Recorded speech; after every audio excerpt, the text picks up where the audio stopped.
Good evening and welcome back sa JR TV. Ito pong muli ang inyong JR, nagdadala ng good vibes para sa inyo at samahan nyo ako today dahil tayo nasa airport. Papunta tayo ng... Kasama ko ang aking friends na sina Gino at si Tony from Cebu, Gino from QC. At tayo ay papunta ng Thailand, particularly sa Bangkok, Thailand.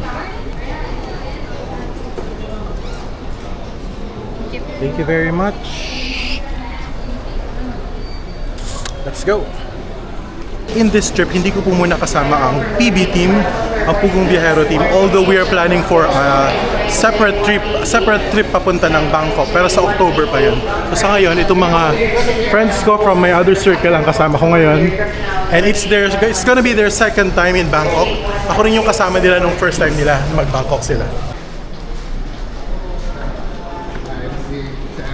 Ang kukulit oh, ang kukulit oh. Ay, wow!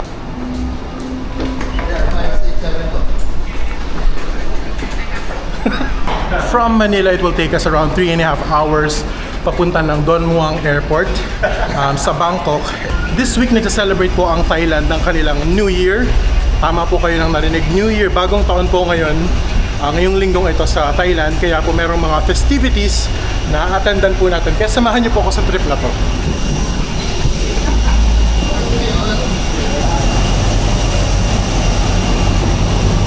Hi.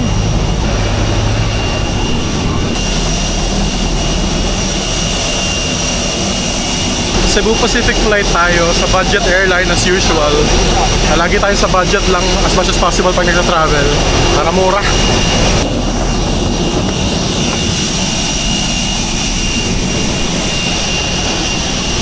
Let's go guys!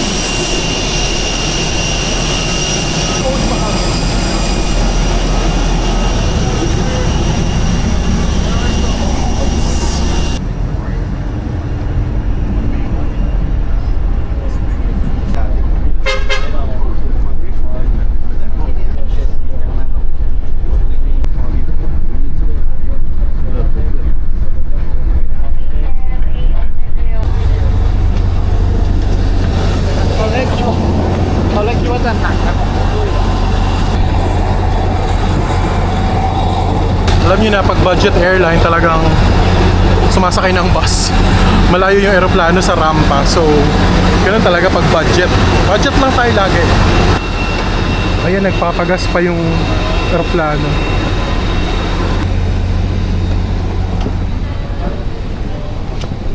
Hello.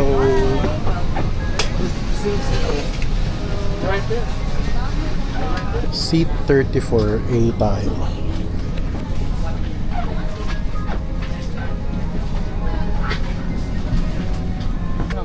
Okay lang, sir? Para maka-35 ka. Thank you. Ay ka! Gusto mo ba ilagay ko dito? Dito na lang sa ilalim.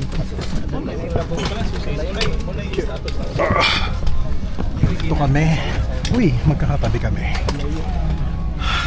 Seat number row 34. And tutulog na kami. Okay, 1, 2, 3.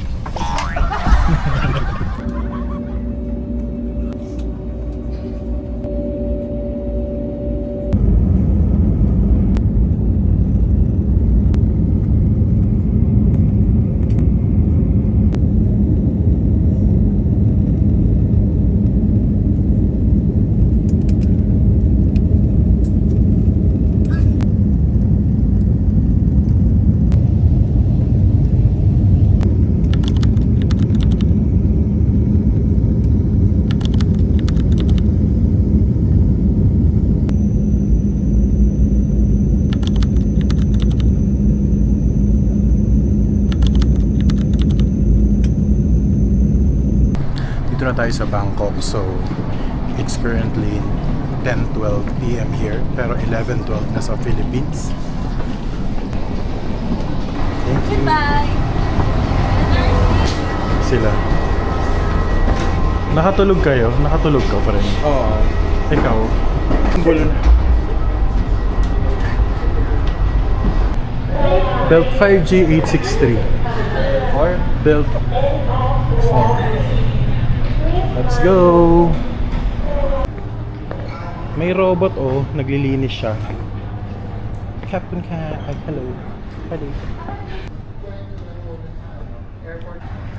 Siguro mga pang-7 or pang-8 beses ko na pong napupunta dito sa Thailand. So alam ko na talaga what to expect here. Alam ko na yung culture niya. Alam ko na yung transportation, yung weather, alam ko na rin. At saka yung mga masasarap kainan. Siyempre, samahan niyo po ako para puntahan yung mga yon. And tayo po mga Pinoy, hindi po tayo required na mag-apply for visa dito sa Thailand. Dahil nga, parte siya ng Southeast Asia. So yung mga countries na within Southeast Asia, mga ASEAN nations kagaya ng Philippines, Indonesia, Malaysia, Singapore, Thailand, Brunei. So yung mga bansa na yan, ang mga citizens nila, hindi nila kailangan ng visa sa isa't isa para mapunta sa mga bansa nila. Madami dito mga bilihan ng SIM cards, mga physical SIM cards at saka mga exchange na bank. Pero hindi ko na kailangan magpa-exchange ng pera dahil mag-withdraw na lang ako sa ATM. Tapos yung SIM card naman, meron naman kasing eSIM. So electronic na lang, hindi na Okay, ang sinasabi ko po kanina is hindi ko na kailangan bumili ng physical SIM dahil meron akong eSIM. Parang dina-download na lang yon at saka in-install sa phone, sa iPhone particularly, para hindi na, pwede nang hindi bumili ng SIM. Pero nagkaka-problem ako ngayon kasi wala pang signal. Sorry, nakatawa kanina kasi pinagbawalan mag-video dun sa tapat ng immigration. Ang luwag nitong airport na to, nakakatuwa naman. Walang stress. Hay, kagaya ng sa Manila na very stressful, maingay, magulo, masikip. Pero dito kahit lumang airport, very very spacious. Ito na siguro yung mga bag namin. Belt for ako Belt for kami. Ito na po yung bag ko. Kung maalala nyo, binili ko tong maleta na to. Itong malaking gray na to. Sa Australia nung nasiraan ako ng maleta. So on the spot ko siyang binili. Magaan lang to, large bag to, large maleta, pero 13 kilos lang yung laman niya. Pwede kasi to hanggang 32 Tingnan niyo po. May sticker pa ng JRTV, di ba? I think we are ready. Ay, hindi pa pala. Kailangan natin mag-withdraw. Okay, mag-withdraw tayo. Dito sa Krung Thai Bank. Krung Thai. Tama ba? Oh. Send na lang sa Gcash. Sige, okay lang. Enter PIN.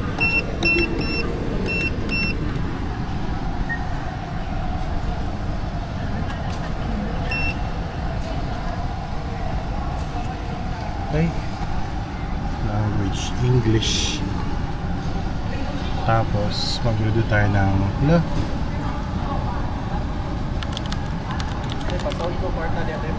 5,000. 20,000.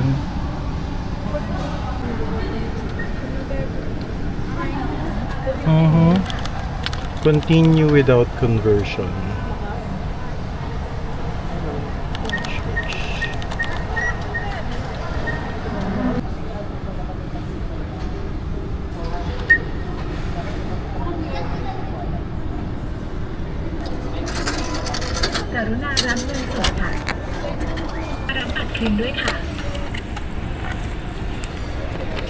Ayan, naka-withdraw na tayo ng 10,000 baht. Ito itsura ng 1,000 baht nila. Ayan po yung king nila dito.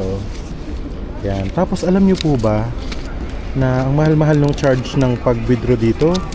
So, yung pag-withdraw ng 10,000 baht or roughly 18,000 pesos yun in one transaction, 350 baht yung charge niya, which means nasa around 650 pesos yun.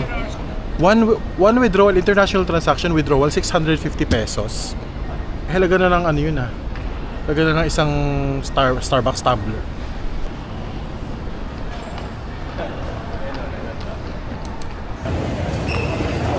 Swadeka. Oh my god, ang init. 31 degrees Celsius dito ngayon. Paglabas namin ng airport, ang init. Mag-aabang lang kami nung grab car namin dito papunta doon sa aming Airbnb. Pero ang ganda, malinis. Although mainit, hindi siya mukhang cluttered, hindi siya madilim, alam mo yun. Alam mo, safe pa rin. Nag-book lang ako ng Grab para masakyan namin and waiting lang. Ang price niya is how much ba to? 485 baht or 1,000 pesos. Pero malayo po yung aming accommodation, 20 kilometers from here at the airport. So, parang sulit na rin yun. Tatlo naman kami maghahati-hati. Ayan na yung aming Grab. Nagkasya naman. Nagkasya ba? Ayun, nagkasya naman yung aming mga bagahe. Sakay na ako.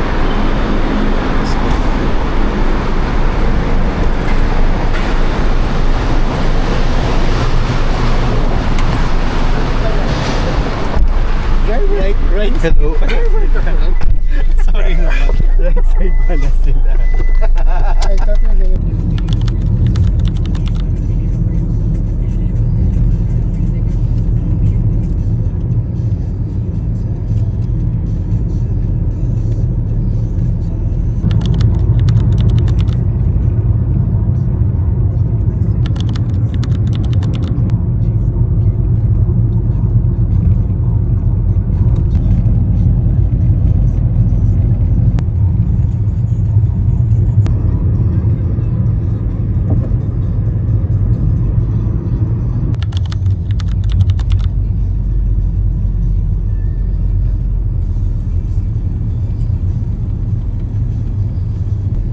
Swerte kasi wala masyadong traffic dahil ating gabi na. Bye-bye.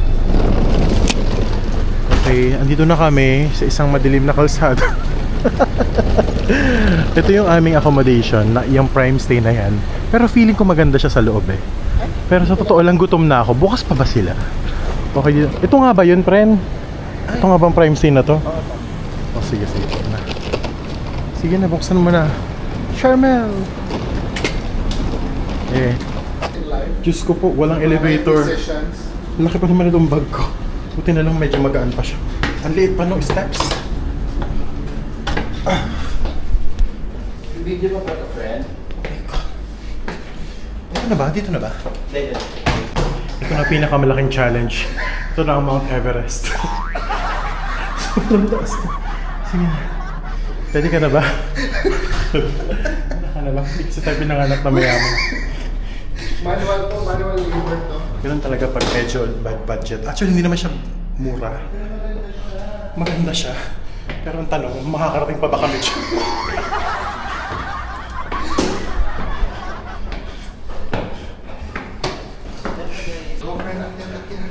Tara. Ito yung room. Uy, nice. Very pleasant. Hello. Hiningal ako.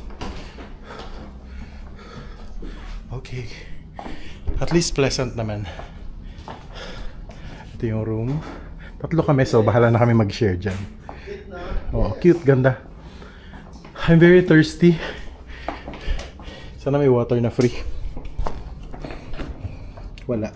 Ay, meron. Meron. May tatlo. Hiningal ako dun na nakapag-exercise pa. Kahit gabi na. Hello po, nandito na kami sa Bangkok. And ito yung accommodation namin. Ayan, tatlo lang kami pero may couch naman at saka may dalawang, I think queen bed. So, bahala na po kaming mag-sharing kung paano kami dyan. 5 days kami dito sa Bangkok. Ganda, no? Extra challenge. Pero okay lang kahit wala elevator. Maganda naman tong room. Very modern and cozy and clean. And nice, di ba? Oh my God, it's 11. Actually, it's 1:18 p.m. sa Philippines. It's 12:18 p.m. sa Bangkok. And nagsisimula pa lang kaming kumain. Gutom na gutom kami dahil dumating kami dito. Maghahating gabi na. And meron pang mga bukas na ganitong klaseng restaurant. Ganito yung klase ng mga restaurant na ipinunta ko dito sa Thailand. Sobrang sarap ng mga food nila. Always served fresh. Mura lang din siya. And of course, talagang panlaban yung lasa. Yung menu nila parang 20 pages. Grabe. Tapos yung mga staff gising na gising pa. Ang dami pang kumakain na tourists. Tapos kanina may nakita kami mga nagbabasaan pa dun eh. But tomorrow na kami mag-join sa fun. May mga street food vendors din na dumadaan, no? Sige, kumuha ka ng chicken. So far, ang na-order na ni Gino ay fried rice with seafood at saka grilled squid. So ano daw kung gusto nila mag-chicken? Kahit ano, okay lang. Guys, kunin natin. Friend Gino, may tanong ako. May tanong ako. Ito ba libre? Itong tubig? Bakit siya nakabote ng maganda? Libre ba yan? Libre kaya. Isa pang salad. So ayun nga, may bayad po yung mineral water nila. Yung bottled water is 15 baht or roughly equivalent to about 25 pesos. Itong pwede na 500 ml na water na maganda ang presentation. Kaso lang may bayad din daw yung ice, 15 pesos, 15 baht. So another 25 pesos. So share na lang kami dyan. Okay na yan? Kasi oho kami. Mamaya bibili na lang kami ng 7-Eleven ng bottled water para madala namin sa aming accommodation. Ano ba to? Okay na? Ano ba to? Ay! Wow, ang bilis lang niya. Ganun yung cup niya, oh. Yan na! Yay! Ayan dito ang pala niya. Isa kayong tao lang pala yun. Kulang yan. Dapat 3. Oo, dagdagan na lang. Ayan na yung order namin. Makakakain na kami. Ano pa kulang? Pero meron pa tayong ano. May soup pa. Meron pang soup, may chicken. Meron pa tayong squid. Yeah, squid pa. Oh, pero baka naman pwede nang simulan. Ayan na, yung squid. Oh my God. Hindi ano to, beef salad. Beef salad pala. Okay, tikman po natin.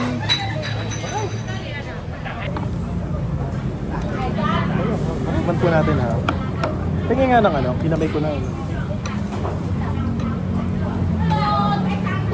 Tikman po natin.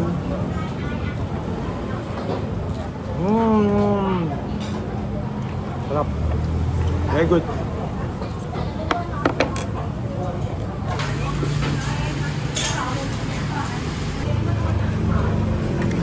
Todong sarap. Ating gabi na kumakain tayo. Sarap. Yes! Legit. This is it, legit. Thank you so much for that. Itong salad nila, magandang tingnan. May kakaibang lasa pero ang anghang niya po. Kahit lagay mga dito. What? Hindi, sauce. Sarap pero maanghang. Grabe. Meron pa kami dumating na squid, oh.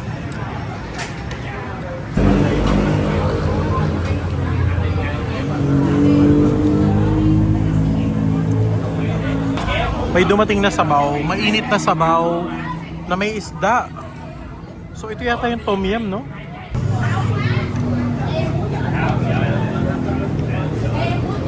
Oh my God! Ano yung lasa yun? Sarap na mamang. Okay, bill out na kami. Ang aming kinain ay 1,000 baht or around 1,800 pesos. Pwede na. I mean, it's not cheap pero okay lang. Masarap naman at nag-enjoy naman kami sa aming first night ng kain. Oy. Madami ka naman. Ate, Madami ka naman. Within state lang. Interstate.